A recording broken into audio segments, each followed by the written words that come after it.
Halo Talovers!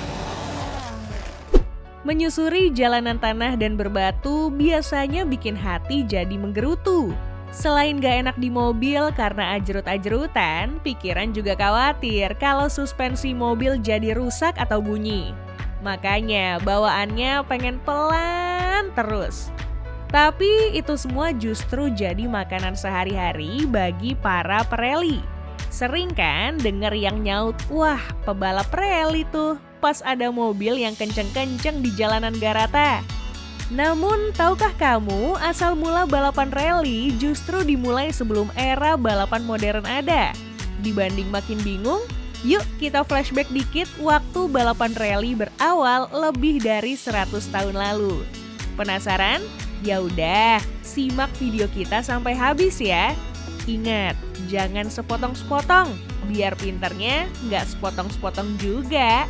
Check this out!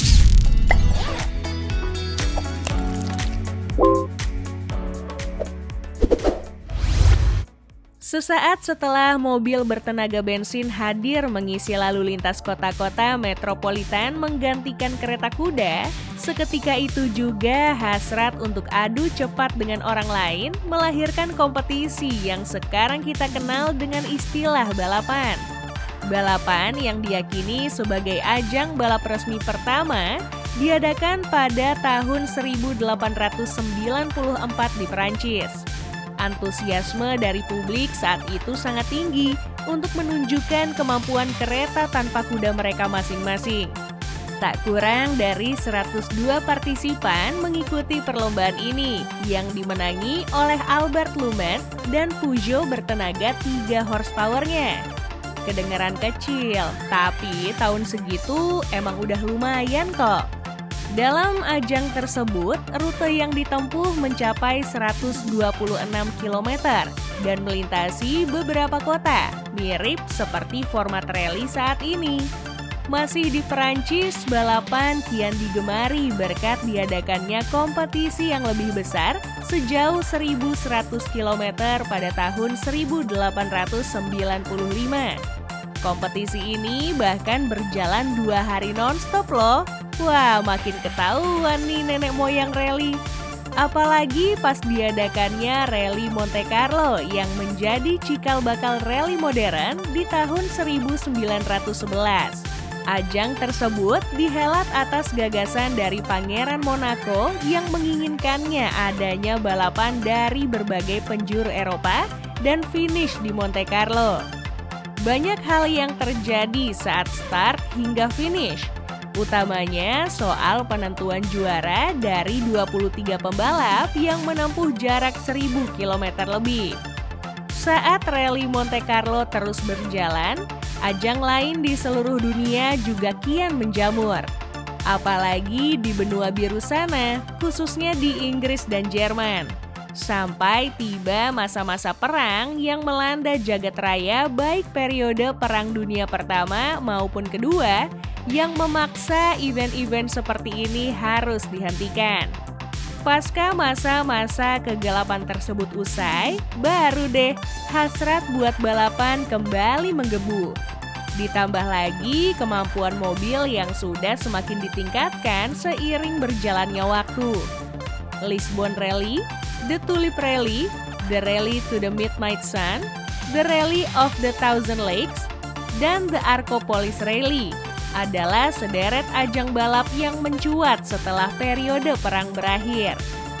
Lambat laun, mobil semakin kencang dan canggih.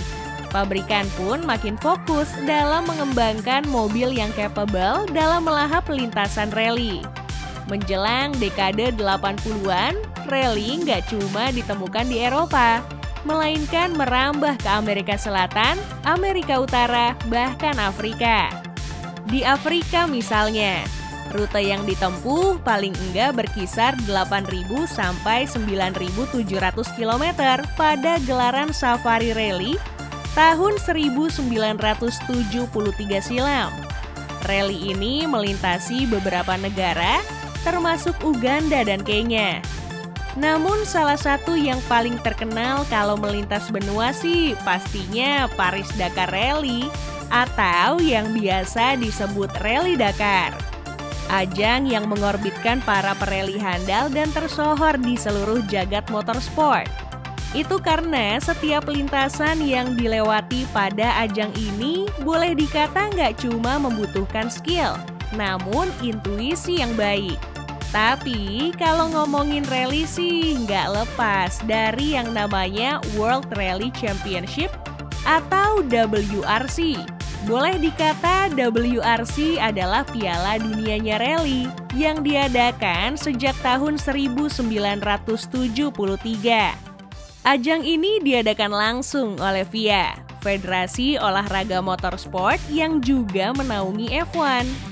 Pasangan brand Alpine dan Renault menjadi konstruktor pertama dalam sejarah yang memenangi WRC. Namun itu semua berubah saat Lancia datang dan membungkam manufaktur lain berkat mesin dari Ferrari. 3 gelar berturut-turut mereka bawa pulang. Di era WRC telah mapan dekade 80 hingga 90-an, mobil-mobil rally menjadi sangat ikonik. Banyak yang mengagumi bentuknya, utamanya berkat livery khas yang mendominasi stiker-stiker dari sponsor. Mobil-mobil yang berlaga pun juga nggak kalah populernya. Sebut saja Audi Quattro dan Lancia Delta. Selain itu, WRC juga mempengaruhi banyak hal di luar lintasan. Salah satunya adalah aturan homologasi. Sekilas mengenai aturan ini, yaitu mobil yang turun di kelas apapun di WRC wajib diproduksi secara massal dalam jumlah yang ditentukan saat itu. Homologasi jadi menarik buat para petrolhead. Karena publik bakal kebagian mobil limited edition karena jumlahnya terbatas, plus bisa ngerasain mobil rally sesungguhnya karena spek mobil yang sama dengan yang ada di track. Jadi mobil-mobil yang digunakan di WRC bukan kayak semisal di F1 yang khusus dibangun untuk kepentingan balap, namun juga dilepas ke pasaran.